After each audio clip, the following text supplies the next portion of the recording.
নিবন্ধন এবং ৪৯তম বিশেষ বিসিএসকে সামনে রেখে সমাজবিজ্ঞান বিভাগের প্রতিটি টপিক ধরে ধরে সবকটি অধ্যায় শেষ করতে চ্যানেলটিকে সাবস্ক্রাইব করে রাখুন। গত ভিডিওতে ১০ম অধ্যায় নিয়ে আলোচনা করা হয়েছে। এই ভিডিওতে ৯ম অধ্যায় নিয়ে আলোচনা করা হবে। Part 1, chapter 9, population and society. প্রথমে ফার্টিলিটি সম্পর্কে আলোচনা করা যাক। ফার্টিলিটি হচ্ছে জন্মহার বা প্রজনন হার।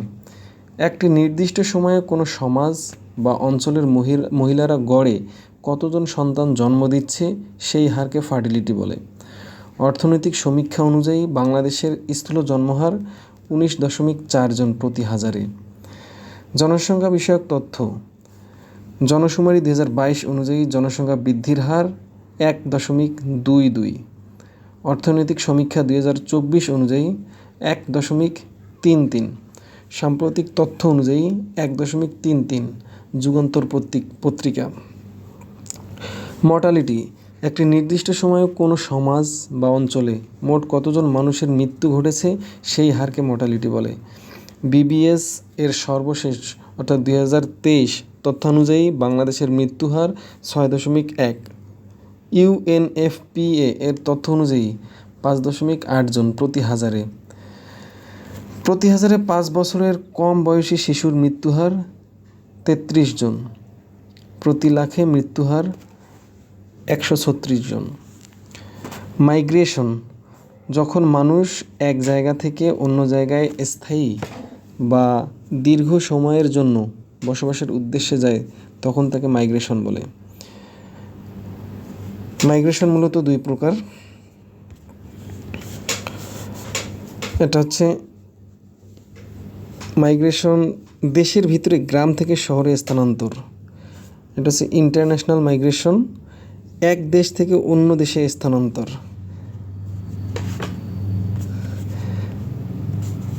জাতিসংঘের তথ্যানুযায়ী 2024 সালে আন্তর্জাতিক অভিবাসী 304 মিলিয়ন, যা বিশ্ব জনসংখ্যার প্রায় 3.7%।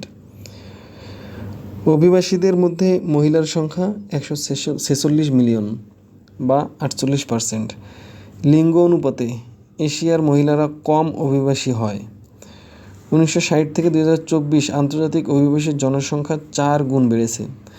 অভিবাসন রুটগুলোর মধ্যে সবচেয়ে বিপজ্জনক হলো ভূমধ্যসাগর রুট, যেটাকে বলে মেডিটেরিয়ান রুটস। 2023 অনুযায়ী জোরপূর্বক স্থানচ্যুত মানুষের সংখ্যা প্রায় 117 মিলিয়ন। এবার আসুন অভিবাসন সম্পর্কে নীতিমালা কি বলে। 2018 সালে মারাকাশ বা মরক্কোতে UN global compact for safe, orderly and regular migration মানে সুরক্ষিত, সুশৃঙ্খল ও নিয়মিত অভিবাসন গৃহীত হয়। কত সালে? 2018 সালে গৃহীত হয়। জনসংখ্যা নিয়ে ম্যালথাস যে তত্ত্ব দিয়েছিলেন সেই তত্ত্বটা ম্যালথাজিয়ান থিওরি অফ পপুলেশন নামে পরিচিত। এই তত্ত্বের মূল বক্তব্য কি? জনসংখ্যা বৃদ্ধির হার, জনসংখ্যা জ্যামিতিক হারে বৃদ্ধি পায়, অর্থাৎ 2, 4, 8, 16, 32 দ্বিগুণ হারে বৃদ্ধি পায়। খাদ্য উৎপাদন হার গাণিতিক হারে বৃদ্ধি পায়, যেমন 2, 4, 6, 8, 10, 12 এই হিসেবে। ফলে কি হয়? জনসংখ্যা দ্রুত বৃদ্ধি পেলে খাদ্যের যোগান কমে যাবে, দারিদ্র্য, দুর্ভিক্ষ, অপুষ্টি ও মৃত্যুহার বেড়ে যাবে। নিয়ন্ত্রণের উপায় কী তাহলে? নিয়ন্ত্রণের উপায় ম্যালথাস বলেছেন জনসংখ্যা নিয়ন্ত্রণের 2টি উপায় আছে।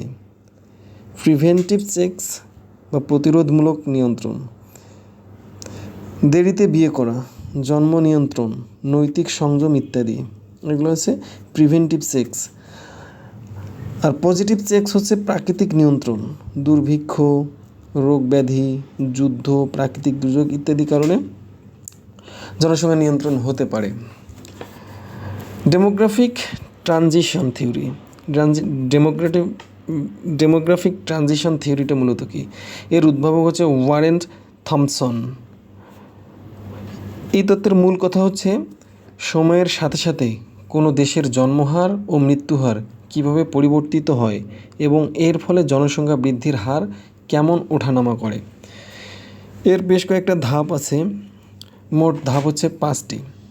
প্রথম ধাপ হাই স্টেশনারি স্টেজ, জন্মহার খুব বেশি, মৃত্যুহার খুব বেশি, অর্থাৎ জন্মহার এবং মৃত্যুহার অধিক থাকে। জনসংখ্যা বৃদ্ধির হার এখানে নাই বললেই চলে। যেমন উদাহরণস্বরূপ আমরা বলতে পারি অতীতে প্রাচীন সমাজ, এই সমাজে এই ধরনের বৈশিষ্ট্য লক্ষ্য করা যেত। দ্বিতীয় ধাপ হচ্ছে আর্লি এক্সপেন্ডিং স্টেজ, জন্মহার এখানে অনেক বেশি হয়, অনেক বেশি মানে বেশি হয় অ্যাকচুয়ালি। মৃত্যুহার দ্রুত কমতে শুরু করে।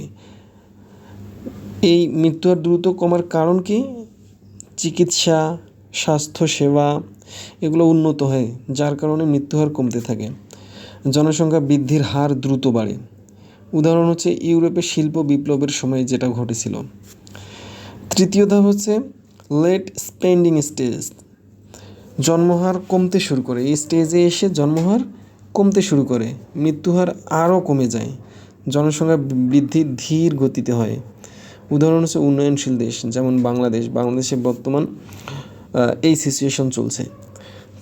চতুর্থ ধাপ হচ্ছে লো স্টেশনারি স্টেজ, এখানে জন্মহার কম, মৃত্যুহার কম, অর্থাৎ এই স্টেজে এসে মানুষের জন্মহার এবং মৃত্যুহার উভয়ই কম হয়, জনসংখ্যা বৃদ্ধির হার প্রায় স্থির হয়ে যায়, থেমে যায়।